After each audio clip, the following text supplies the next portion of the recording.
याद है। मैं क्या खुश हो रही थी, कुछ अच्छा भूलेगा मेरे लिए। और भी याद आता है। इनके चलते लेकिन में मार रोज होला, अरे मार रोज होला। अरे भैया लोग साली हो गई होला।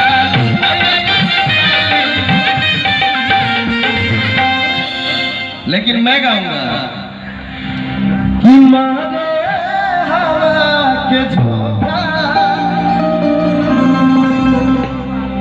और लहरे लखनऊ किसिया, खुद फूल बन गई खुशबू से भरल देगिया।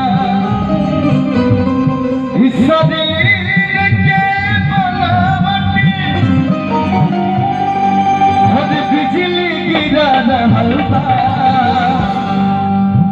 लागे की जैसे खेतवा में भैया सरसों फुला रहल बा।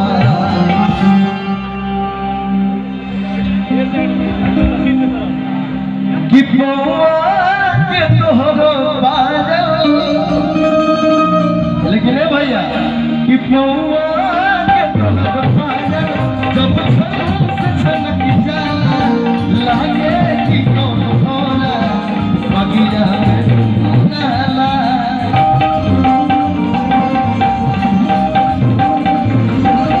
पौआ के तोहरो बाजल जब से छनक जाला, लागे कि कौन होला बगिया में घुमघुमा। इस शरीर के बनावटी है,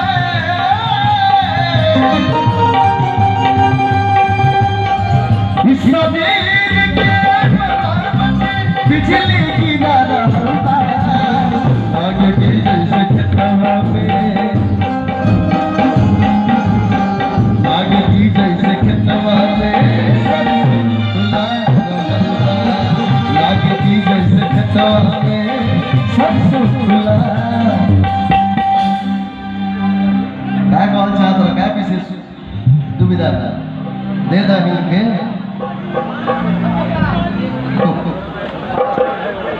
शुरू में गाना मैंने उठाया था, बस उसको पूरा कर लेते हैं, फिर आप ही के लिए रतिया में आवे वाला हर मीठा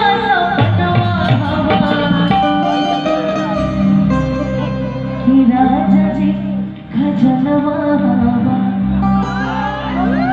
कि राजा हो परनवा। उधर क्यों देख रहे हो? ये देखा तो नहीं कि बंद बंद ऐसे कहाँ से मिल जाता है। कि रतिया में आवे वाला मीठा सपनवा, राजा जी खजनवा राजा हो परनवा, राजा जी खजनवा राजा हो परनवा। रतिया में आवे वाला, रतिया में आवे वाला मीठा सपनवा, राज खजनवा हो हीरा खजनवा हो।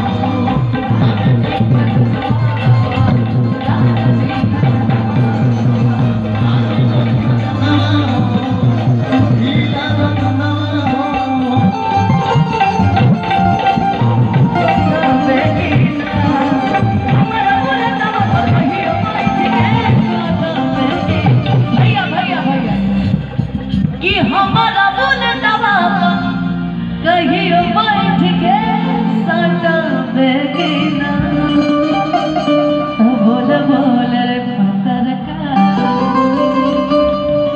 बोल बोल रे पत्थर का। अब हमारा से पटबे की ना, ही बोल बोल रे पत्थर का, बड़े कि बोल बोल रे पत्थर का, हमारा से पटबे की ना, हमारा से पटबे की ना, हमारा बोले ना पकड़ी बैठ के पटबे की ना।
खजनवा हो हीरा रत्नवा हो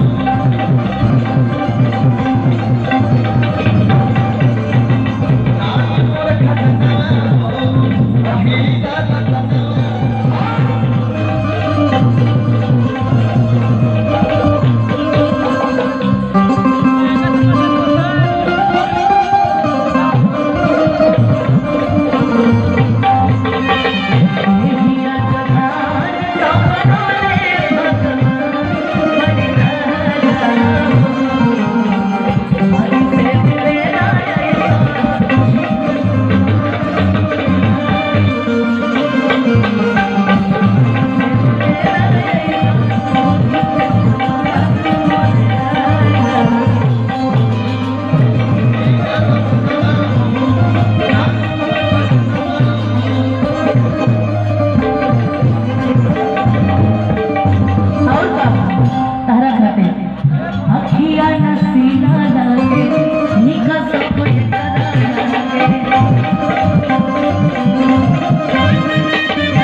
राजा जी परनवा हवा की रतिया में आने वाला मीठा सपना